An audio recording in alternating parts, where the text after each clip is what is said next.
Bienvenue, si vous nous rejoignez dans 64 minutes, place à notre grand angle.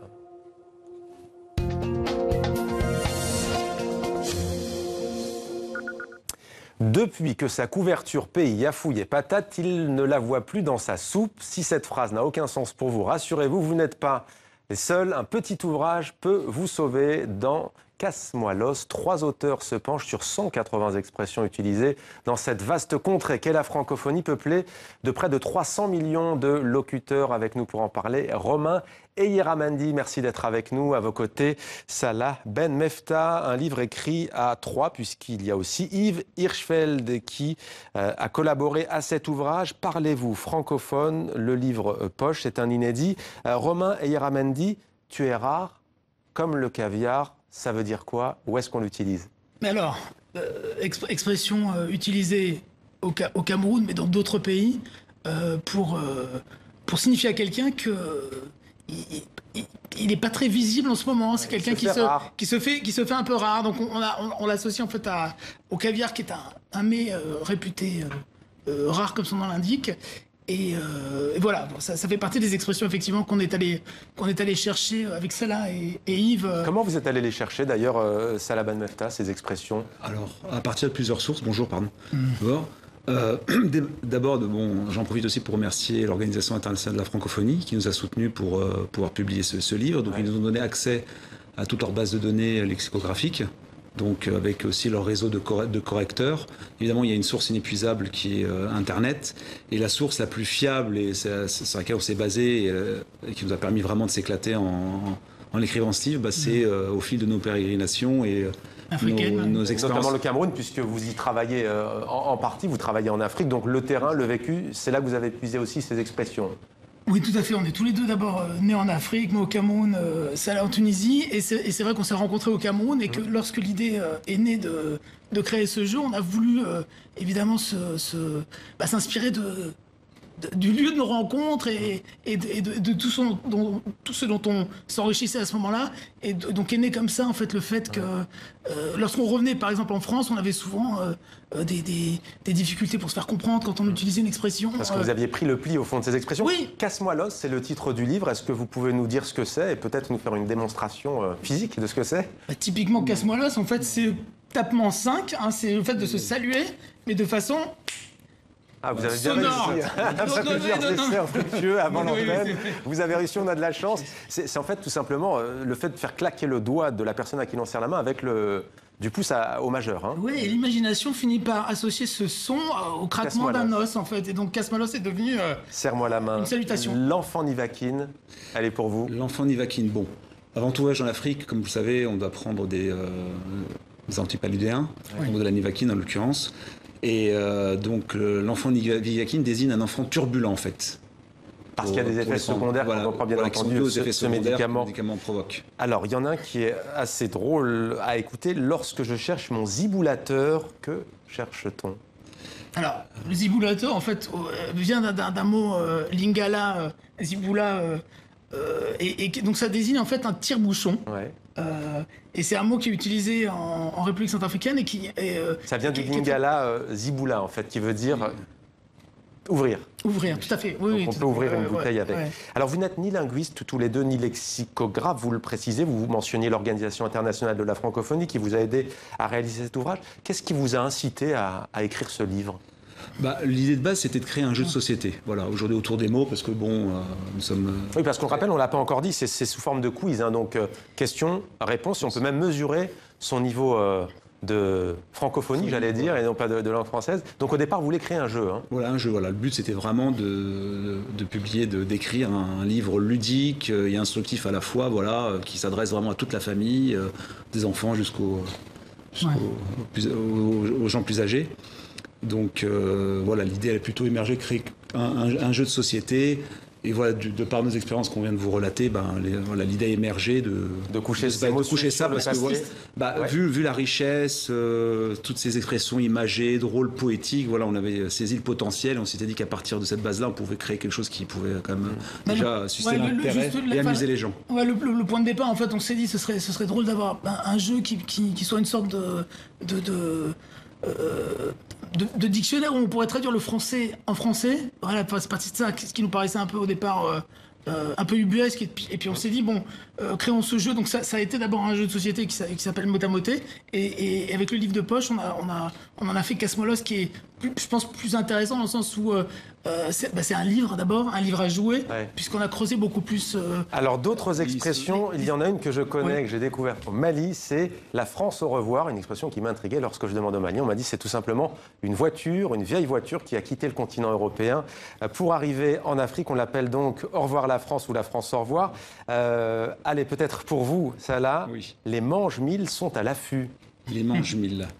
Alors les manges-mille, tout le monde connaît ces bêtes là qui donc ces oiseaux, ces petits oiseaux donc qui. On voit le quiz, hein, donc redoublons de vigilance ou alors les contrôles se multiplient. Hein. Ah, les contrôles se multiplient. Donc on associe les manges-mille, donc ces oiseaux donc qui déciment toutes ces récoltes, donc aux policiers en fait qui essayent de soudoyer, pas de soudoyer, d'obtenir un petit billet, voilà, sur au croisement d'un feu rouge ou. Ouais, c'est ça. Le mange-mille historiquement, enfin, en tout cas, le policier véreux, ils sont pas si nombreux heureusement, qui vous attendent à un feu rouge en fait. Peuvent se retrouver dans la situation de vouloir vous tirer un petit billet. Et le mange-mille, c'est le fait de manger un billet de 1000 francs CFA. Voilà. Okay. Alors il y a mouiller la barbe. La personne qui se fait mouiller la barbe, c'est en fait celle qui accepte de se faire offrir un verre et qui accepte implicitement de se faire corrompre. Tout à fait. Mouiller la barbe, en fait, c'est vraiment le geste du verre qui vient mouiller la barbe lorsqu'on consomme une boisson, enfin en l'occurrence une bière, et du coup mouiller la barbe par extension est devenu le fait de, là encore, de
de la langue française, c'est qu'on les a même fait participer en étant le plus interactif pour nous soumettre, nous citer des expressions qui étaient utilisées au quotidien. Donc on voit quand même qu'il y a une réappropriation de la langue française, une créativité sans cesse qui est sans limite. En tout cas, vous avez participé à un concours au Jeu de la francophonie.